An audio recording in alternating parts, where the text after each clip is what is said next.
فرعون اور اس کی خادمہ۔ حضور پاک صلی اللہ علیہ وآلہ وسلم شب معراج میں بیت المقدس کی طرف جاتے ہوئے مصر کے قریب ایک مقام سے گزرے تو انہیں نہایت ہی اعلیٰ اور زبردست خوشبو آنے لگی۔ آپ صلی اللہ علیہ وآلہ وسلم نے حضرت جبرائیل علیہ السلام سے پوچھا، یہ خوشبو کیسی ہے؟ جواب ملا کہ فرعون کی بیٹی کی باندی مشاطہ اور اس کی اولاد کی قبر سے آ رہی ہے۔ پھر حضرت جبرائیل علیہ السلام نے اس کا قصہ بیان کیا۔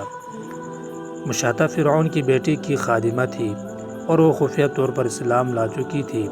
ایک دن فرعون کی لڑکی کو کنگھی کرتے ہوئے اس کے ہاتھ سے اتفاقاً کنگھی گر پڑی۔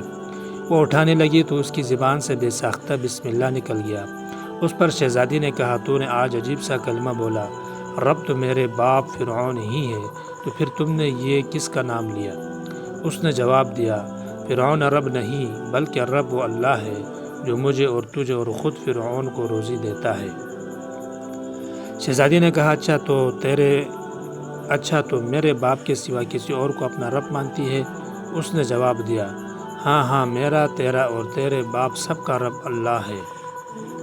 شہزادی نے اپنے باپ سے کہلوایا۔ وہ سخت غضبناک ہوا اور اسی وقت اسے برسر دربار بلوا بھیجا اور کہا، کیا تو میرے سوا کسی اور کو اپنا رب مانتی ہے؟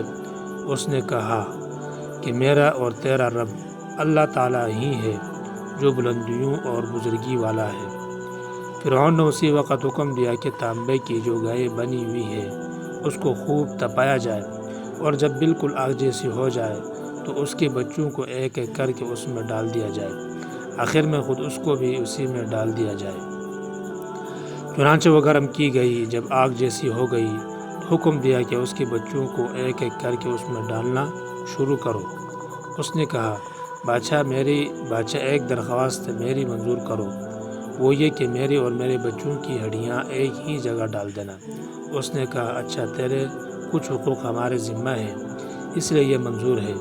اس کی دونوں بچیاں اس کی آنکھوں کے سامنے اس میں ڈال دیے گئے، وہ فوراً جل کر راکھ ہو گئی۔ پھر سب سے چھوٹی کی باری آئی جو ماں کی چھاتی سے لگا ہوا دودھ پی رہا تھا۔